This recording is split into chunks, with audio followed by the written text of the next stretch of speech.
भक्ति का महत्व।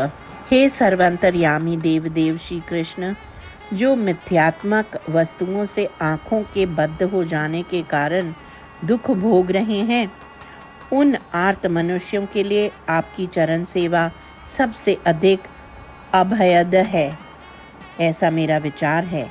इस कारण से आपके द्वारा निर्दिष्ट भजन विधियों का निर्वाह करने वाला, उनका अनुष्ठाता, आपका भक्त मोह मार्ग में आंखें मूंदते हुए धावे तब भी कहीं नहीं गिर जाता।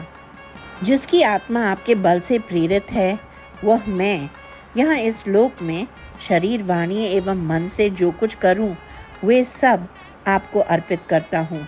चाहे कोई जाति में चांडाल हो, तब भी अगर वह अपना मन, क्रम, वचन, इंद्रिय, विषय एवं प्राण आदि अपना सर्वस्व आपको अर्पित करे, तो विश्व को वह पवित्र कर देता है। जो आपके पदों से विमुख है, वह ब्राह्मण होने पर भी ऐसा नहीं कर सकता, अर्थात वह अपने कर्मों, वचन एवं विचारों से विश्व को मलिन ही बना देता है।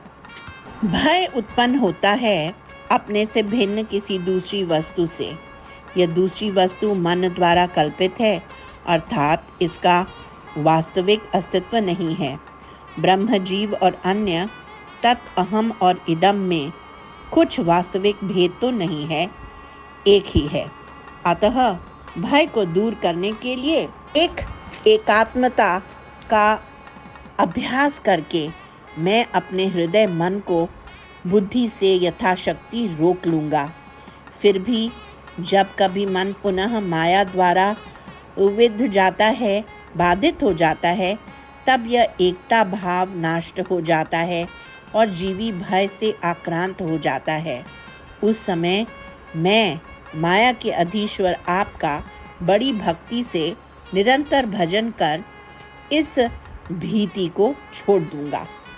संसार में भक्ति की उत्पत्ति और वृद्धि आपके पाद भक्त पुण्यवान लोगों की संगति से ही प्राप्त होती है, जैसे धनिकों के संगम से श्री।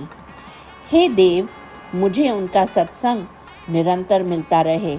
उनके मुखों से निकलने वाले आपके अनेक प्रकार के महात्म्यों को सुनकर आपके प्रति पापों को दूर करने वाली दृढ़ भक्ति उपलब्ध होती है।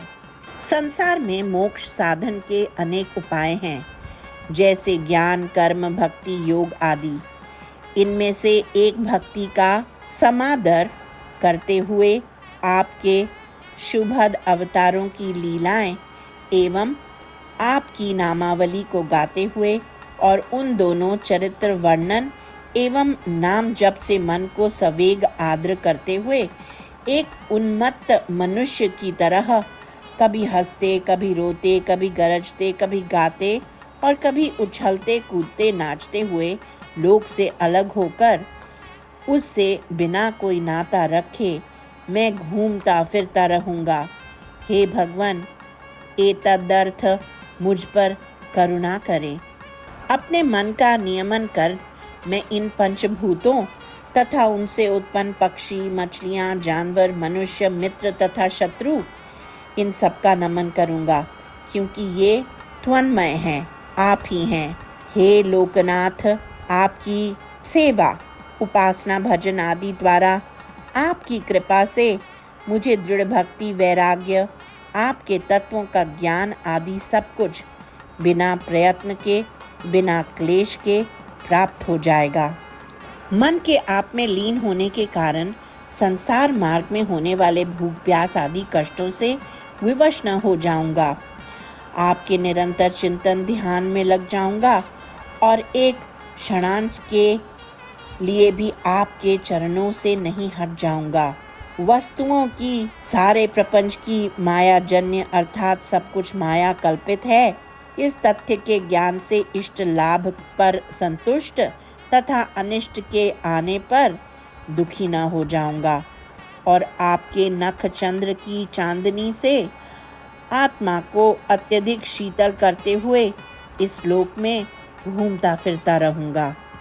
इन भूतों अपने को मिलाकर से आपकी एकता के बोध की प्राप्ति में यदि मुझे अब अधिकार नहीं है, यदि मैं तत् इदम अहम की एकता की उपलब्धि के अब योग्य नहीं हूँ, तो मुझे आपकी भक्ति, आपके भक्तों से मैत्री, मूढ़ों में कृपा और शत्रुओं के प्रति उपेक्षा प्राप्त हो, अथवा कम से कम आपकी पूजा में मेरा सश्रद्ध कौतुक उत्साह हो।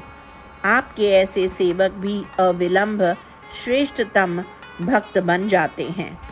माया आपके स्वरूप को छिपाकर और भूमि, जल, वायु आदि वस्तुओं का अर्थात भूतों तथा उनसे उत्पन्न वस्तुओं का जो वास्तव नहीं है आभास देकर पूर्व जन्म के कर्मों के प्रारब्ध के वश में निरुपाय पड़े जीवों को दुख जाल में फेंक देती है। मुझे माया जनित व क्लेश न हो। हे त्रिभुवन के स्वामी भगवान, उस माया के नाश के लिए आपके चरणों की भक्ति ही समर्थ है। सिद्ध योगी प्रबद्ध ने यूं कहा है, जंतुओं के दुखों को देखकर मुझ में पर्याप्त विवेक, सद सत्य का ज्ञान पैदा होगा। फिर अपने श्रेष्ठ आचार्य से आपके तत्व को समझ लूँगा और आपके गुणों तथा चरित्रों की कथाओं का निरंतर श्रवण, कथन एवं मनन से उत्पन्न बढ़ती भक्ति से इस माया को पार कर मैं आपके परम आनंदपूर्ण चरणों में रहते हुए सुख का अनुभव करूँगा। मेरा जो प्रयत्न अब यहाँ चल रहा है वह मेरे आगे के जीवन नाटक का पूर्व रंग है, जिसकी फल प्राप्ति है परमानंद लाभ। हे गुरुवायूरपुरेश, आप मेरे सभी रोगों को दूर करें। सर्वत्र गोविंद नाम संकीर्तन, गोविंदा गोविंदा।